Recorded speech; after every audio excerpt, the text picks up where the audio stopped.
J'ai récemment reçu un message sur mon blog d'une personne qui est formée en RH et qui s'intéresse à la paye pour devenir gestionnaire de paye. Du coup, elle se dit, ben voilà, je vais devenir gestionnaire de paye et pour devenir gestionnaire de paye, comme j'ai pu le constater dans mon expérience en RH, les employeurs, ce qui les intéresse, c'est les compétences. Donc du coup, ce qu'elle voudrait faire, c'est se lancer dans une formation gestionnaire de paye en alternance. D'une manière générale, c'est une bonne idée de s'orienter en paye. Moi, je dis pas ça parce que j'aime la paye, mais c'est une bonne idée parce que c'est un secteur qui est porteur et qui vous permettra de vous sentir utile dans votre travail.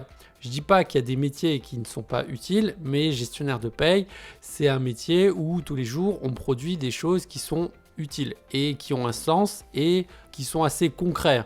Il n'y a pas plus concret à mon sens que le paiement du salaire. Donc déjà, je valide l'idée de devenir gestionnaire de paye.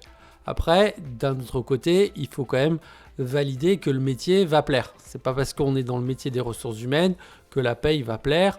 Il faut quand même se poser les bonnes questions, limite envisager un espèce de stage ou passer un peu de temps dans un service paye pour valider si oui ou non l'idée est bonne. Concernant le choix de faire la formation en alternance, je trouve que c'est aussi une bonne idée parce que l'alternance, c'est quand même la possibilité de mettre en pratique ce qu'on apprend. D'une manière générale, la paye, ça s'apprend plus en faisant de la paye qu'en lisant des cours de paye.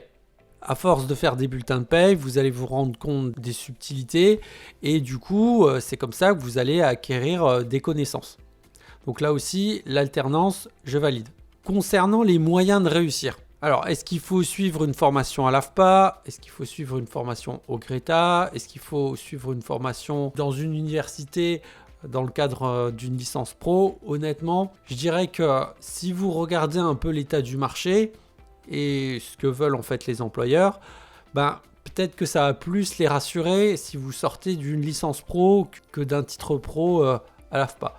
N'empêche que c'est pas bloquant.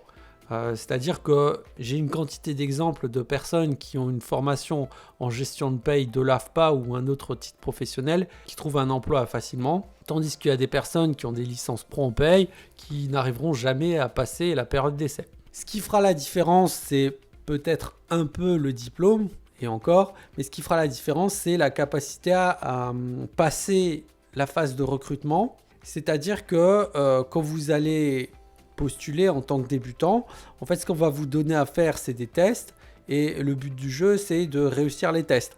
Alors concrètement, peut-être que le diplôme va vous permettre d'arriver jusqu'à la phase des tests, mais c'est pas ce qui va vous permettre de réussir les tests et donc du coup d'avoir un poste et par extension de devenir gestionnaire de paye, ce qui est votre objectif.